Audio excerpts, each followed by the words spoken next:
ભારતીય હવામાન વિભાગે આજે દેશના 13 રાજ્યોમાં આંધી વરસાદ અને તેજ પવનની આગાહી સાથે ગંભીર ચેતવણી જાહેર કરી સાવધાન રહેજો. આજે પેટ્રોલ ડીઝલના ભાવમાં મોટો ફેરફાર. આંતરરાષ્ટ્રીય તણાવ વચ્ચે પ્રતિ લીટર પેટ્રોલનો ભાવ ₹91 અને પ્રતિ લીટર ડીઝલ ₹94 થયો. ગુજરાતમાં આમ આદમી પાર્ટીને ડબલ ઝટકો. વડોદરામાં 40 કાર્યકરોએ કેસરીઓ ધારણ કર્યો. દેડિયાપાડા તાલુકા પ્રમુખે રાજીનામું આપ્યું.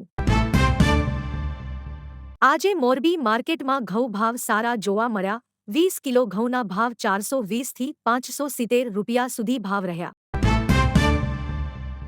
અમદાવાદ, મુંબઈ અને સુરત માટે સમર સ્પેશિયલ ટ્રેનો જાહેર. જાણો કઈ તારીખે કયા રૂટ પર દોડશે ટ્રેન.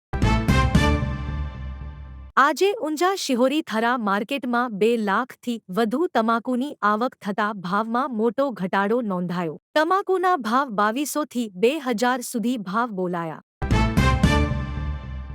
અંબાલાલ પટેલની ખતરનાક આગાહી. રાજ્યમાં આગામી 10 દિવસ એટલે 30 એપ્રિલ સુધી રાજ્યના વિવિધ વિસ્તારોમાં ભારે વરસાદની શક્યતા રહેશે.